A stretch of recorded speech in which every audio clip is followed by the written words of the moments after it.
It's World Environment Day. It's June 5, so it's an annual thing. It's a day to celebrate the importance of nature and the environment.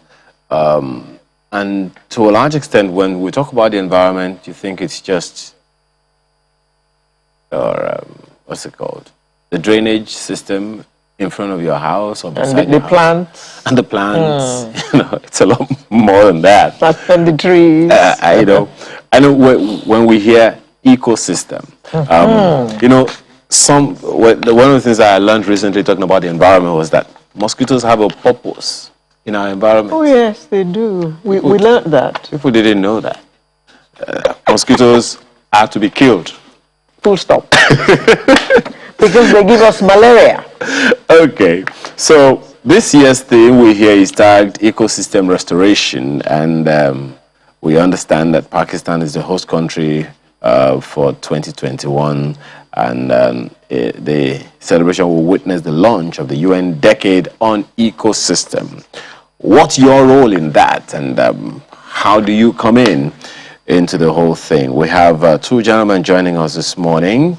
Professor Obaz John Eboho is a professor of sustainability and environmental law, as well as Mr. Henry Bassi, who is founder Green Hub Africa, CEO DJ Brands. Both of them join us virtually. Thank you, gentlemen, for joining us this morning. Let me begin with you, Prof. It would seem like generally the understanding of ecosystem is lost on many people. By ecosystem, my primary understanding is that everything and everyone is connected. You may want to give us an understanding of what that means and how seriously have we depleted it to the point that we now have to restore. The ecosystem is inextricably linked to everything that we do. So when we talk about ecosystem, we are looking at landscapes, we are looking at lakes, we are looking at ocean, we are looking at our farmlands, we are looking at our rivers. And ecosystem exists everywhere, even within your compound. And so it is critically important that we look after it. And because we've taken it for granted for many years, what has happened is that it came under serious threat and degradation, which is why you have a day such as today, which is the World Environment Day, is to bring us back to remind the connection between us and nature. Mr. Bassi, if it was that bad in 1972, and which was the year that the World Environment Day began, established by the United Nations Assembly, how much have we been able to do celebrating World Environment Day every year until now? It's about 50 years ago. Yeah, so thank you for having us on the show. It's indeed been a journey from when the World Environment Day started to where we are today. If we look back just maybe 6 years, the voice level of the environment significantly improved when we started to talk about the Paris Agreement and all the COPs that have started to happen, because all of a sudden there's been an awareness. And if you look back over the past few years, the jargon has consistently changed, but we're still saying the same thing, from global warming to climate change to climate emergency. It just shows that we haven't made significant progress, and so there's a call for action, which is why the UN in itself is calling this decade a decade of action. So I wouldn't say that the efforts have been commensurate, but the bottom line is that the awareness is there, and so everyone needs to know and everyone needs to understand their role in the conversation. Okay, Professor, how would World Environment Day be normally celebrated? What kind of things would get done? You have a lot of activities all over the world, and this can range from Individual Environment Day, speeches by Lord Mayors, members of parliament, and also various institutions and various bodies. The essence is sensitize everyone, with that concept that we are wholly linked to our immediate environment and beyond. And so you have events, musical events. You have, for example, there are certain communities that have run days. There are people who will go take a walk and discover their immediate environment. For example, a lot of school children in the UK today have been given some kind of a card as your banker's card. And then they have these machines placed all over key areas. And then they're supposed to go with their family, celebrate, to look at and touch this card. By that, you are able to know the biodiversity in your area. On televisions, people have been asked to watch out to look for certain particular flora and fauna. I mean, fauna means birds, rabbit, foxes.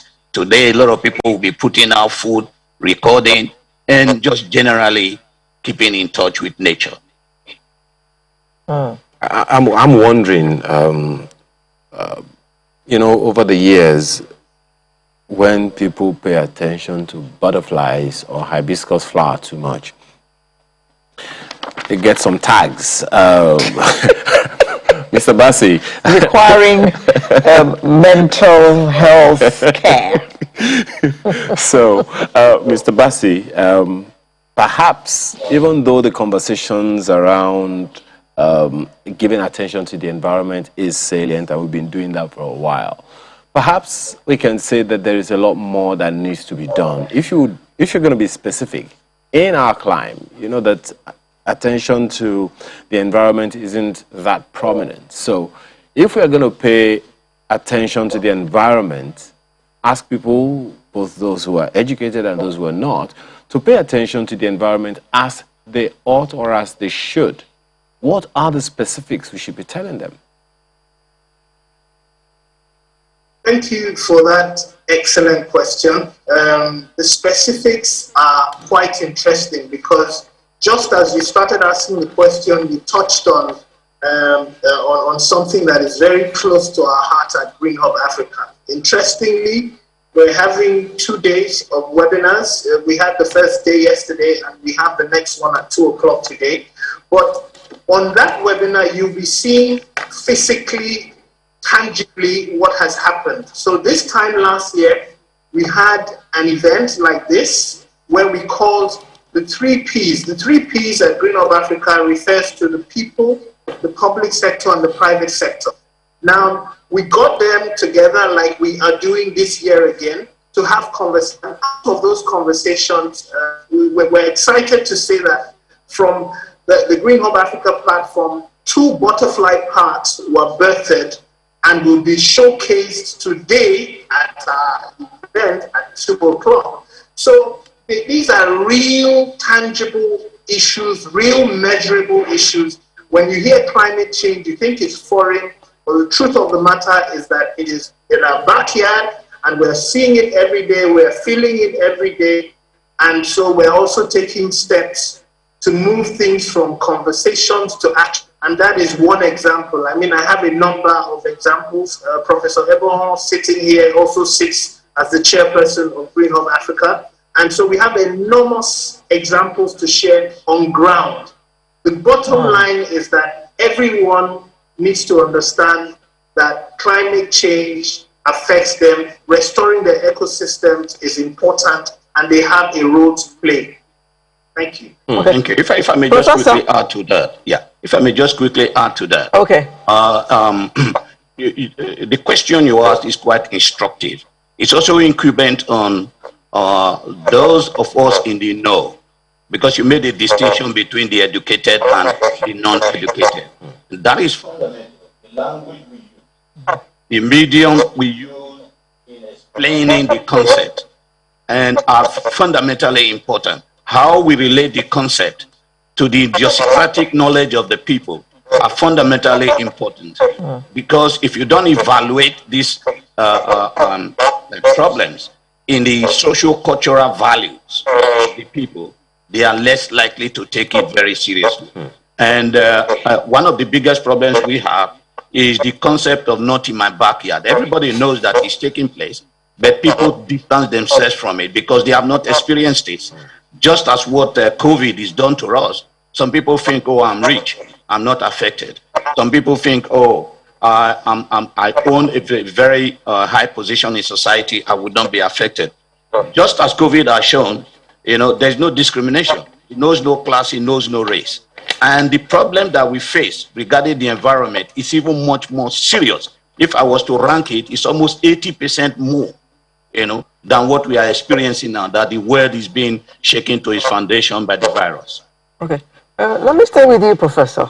There's been plenty of talk about the environment and the ecosystem and global warming in the last decade or so. How much result do you think all this advocacy is having on the Nigerian people? Are we more aware of our environment now than we were before? Are we doing things to protect the environment, as you tell us to? Thank you very much for that excellent question.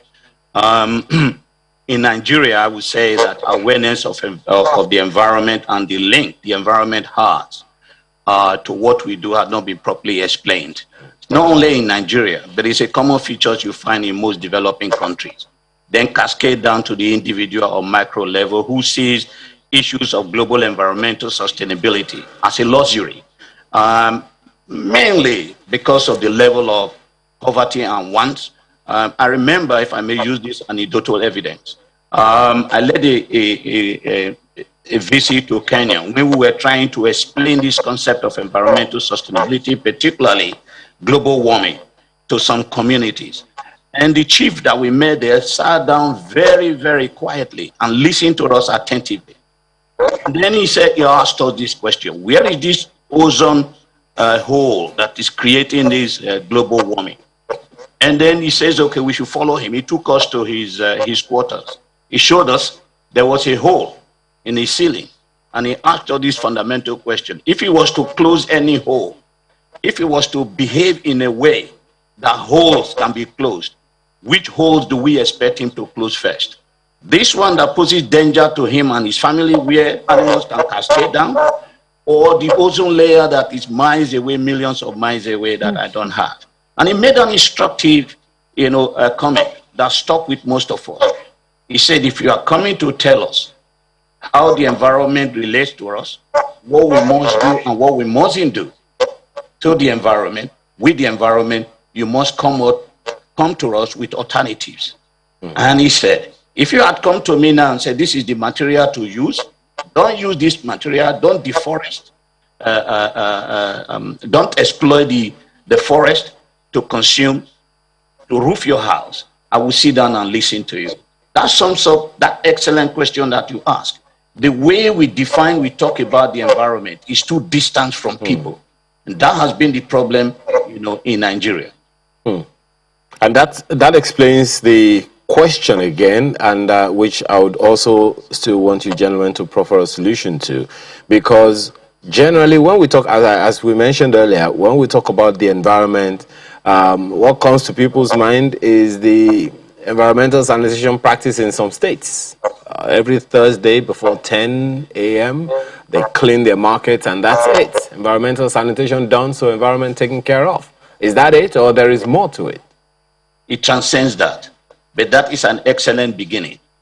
That is where you deepen the knowledge of environmental consciousness into people. Even when it comes to that Environment Day, if I told you, you would hardly believe that 80% of Nigerians do not know why they carry out that the Environment Day in Nigeria. They would just say the government said we should clean around.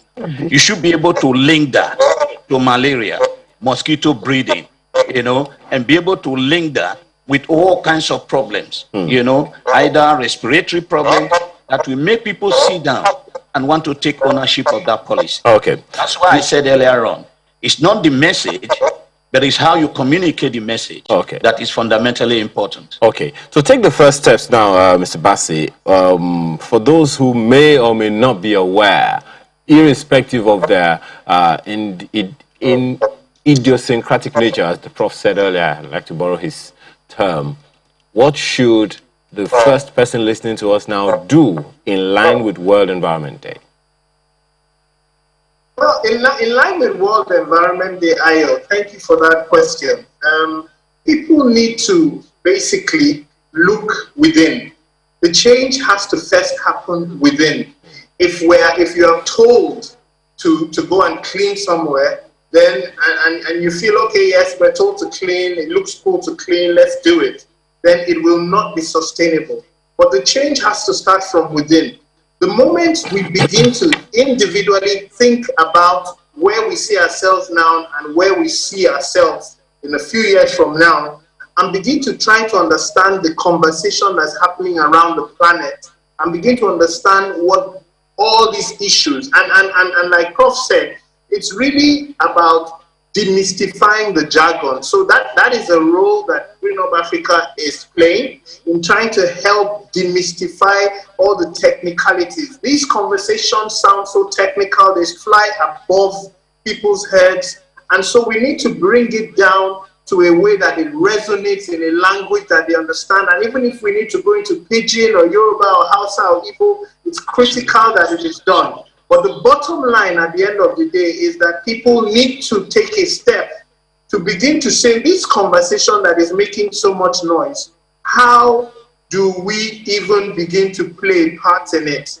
Once that decision is taken within, it will help to achieve the goal of a mindset shift, which is the ultimate place we want people to be. I think that you just giving yourself a job to do.